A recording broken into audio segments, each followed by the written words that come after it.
Non-commissioned at commissioned officer relationship, isang partnership sa leadership.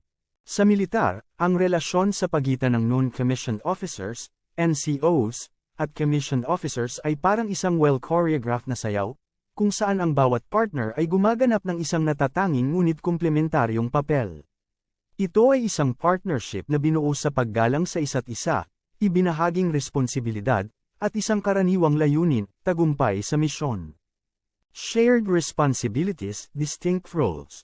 Mga ibinahaging pananagutan, mga katangi-tanging tungkulin. Parehong-pareho ang responsibilidad ng mga NCO at opisyal, ngunit magkaiba ang kanilang pokus at diskarte. Ang mga opisyal na kinomisyon, na hinirang ng Pangulo, ay may pananagutan sa pagtatakda ng patakaran, pagpaplano ng mga operasyon, at pamamahala ng mga mapagkukunan. Para silang mga arkitekto ng isang gusali, na nagdidisenyo ng kabuuang istruktura at tinitiyak na ito ay binuo sa code. Ang mga NCO, sa kabilang banda, ay ang mga hands-on builder, ang siyang nagbibigay buhay sa mga plano. Sila ay nagsasanay at nagtuturo sa mga sundalo, tinitiyak na natutupad ang mga utos, at nakatuon sa pang-araw-araw na operasyon ng unit. Isipin sila bilang mga foremen sa isang construction site, na tinitiyak na ang trabaho ay tapos na ng tama at mahusay. Ang dibisyon ng paggawa na ito ay hindi nangangahulugang mayroong hierarchy ng kahalagahan. Ang parehong mga tungkulin ay mahalaga para sa tagumpay ng misyon. Ang commander na walang karampatang NCO ay parang barkong walang timing, habang ang NCO na walang malinaw na patnubay mula sa kanilang mga opisyal ay parang tren na walang riles. The NCO Support Channel, your direct line to success. Ang channel ng suporta ng NCO, ang iyong direktang linya sa tagumpay. Ang NCO Support Channel ay isang mahalagang network ng komunikasyon at pangangasiwa na tumatakbo parallel sa chain of command. Ito ang iyong direktang linya sa itaas, na nagbibigay ng channel para makapagbahagi ka ng impormasyon, makatanggap ng patnubay, at matiyak na mabisang isinasagawa ang mga order. Isipin ito tulad ng nervous system ng katawan ng militar. Kung paanong ang mga nerbiyos ay nagpapadala ng mga signal sa buong katawan, tinitiyak ng NCO Support Channel na maayos ang daloy ng impormasyon sa pagitan ng command at ng tropa. Narito kung paano gumagana ang NCO Support Channel. Command Sergeant Major, ang nakatatandang inarkila ang tagapayo sa komandante, na nagbibigay ng patnubay at puna sa mga bagay na inarkila. First Sergeants, ang mga senior NCO sa antas ng kumpanya, na responsable para sa kapakanan, moral, at disiplina ng kanilang mga sundalo. Platoon Sergeants, ang mga pinuno ng mga individual na platoon, nangangasiwa sa pagsasanay, operasyon, at kapakanan ng kanilang mga sundalo. Squad Leaders, Team Leaders, ang pinakadirektang pinuno ng mga sundalo, na responsable para sa kanilang pagsasanay, pagganap, at kaligtasan. Ang NCO Support Channel at ang Chain of Command ay magkakaugnay.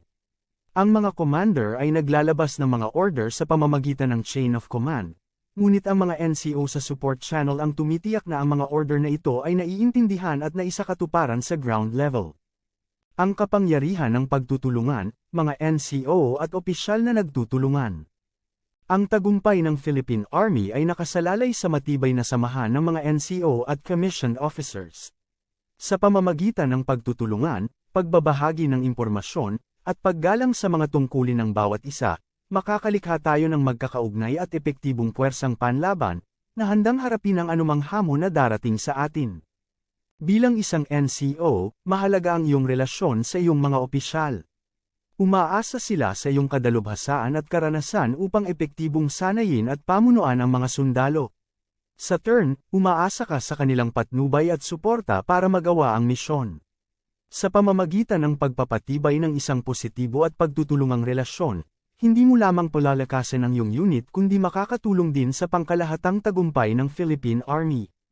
The NCO's mission, more than just rank. Ang misyon ng NCO, higit pa sa ranggo. Ang pagiging isang NCO ay hindi lamang tungkol sa pagsusuot ng mga guhit, ito ay tungkol sa pagtanggap sa isang tungkulin na parehong mapaghamong at kapaki-pakinabang. Ikaw ay hindi lamang isang sundalo, ikaw ay isang pinuno, isang tagapayo, at isang huwaran.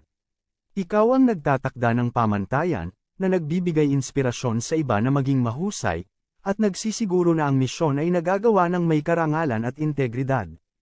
Tandaan ang magigiting na mga sundalo ng Scout Rangers, na kumikilos sa likod ng mga linya ng kaaway, na umaasa sa kanilang mga NCO para sa gabay at suporta. Ang iyong tungkulin bilang isang NCO ay kasing halaga, kung ikaw man ay namumuno sa isang squad sa labanan o nagsasanay ng mga bagong recruit sa barracks.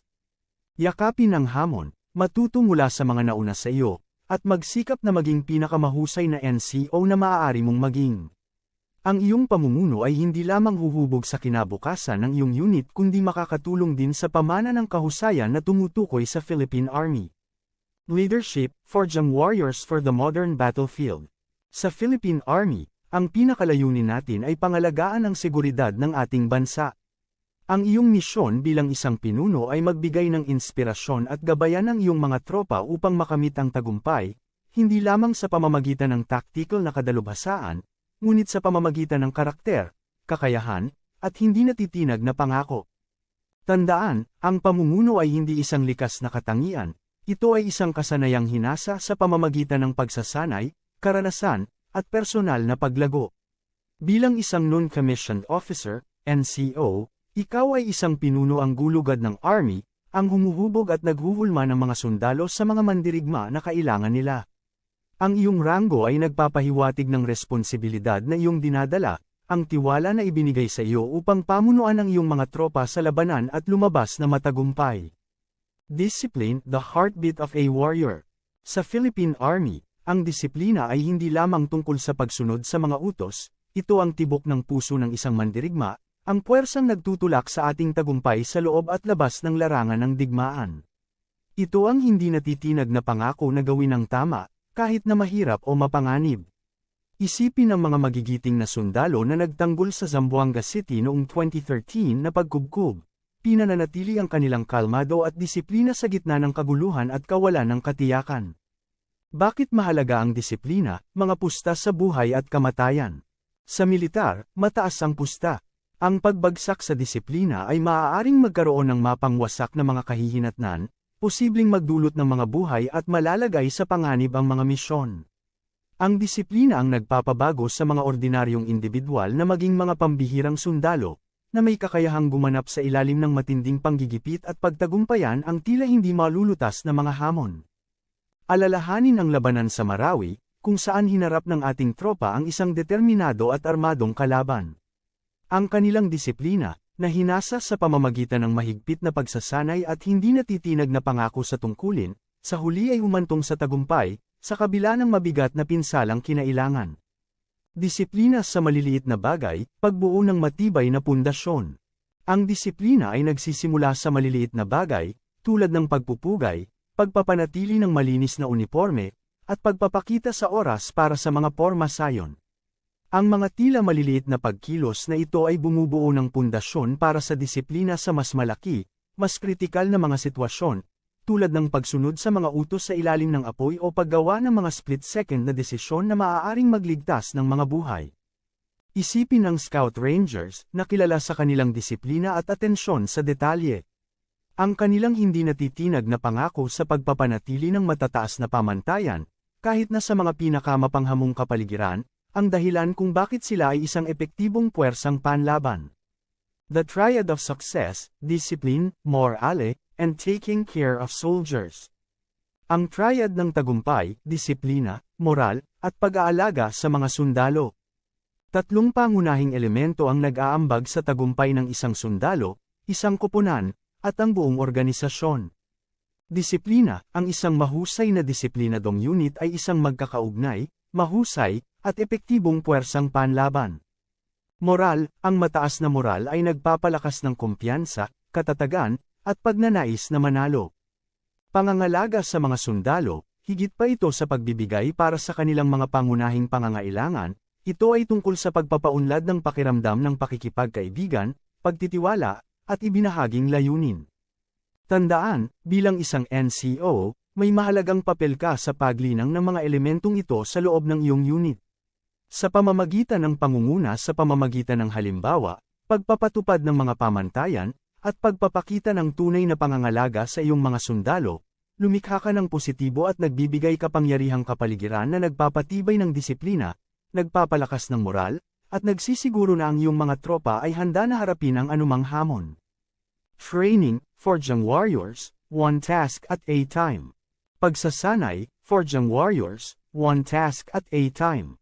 Mga NCO, ang mga Master Trainer.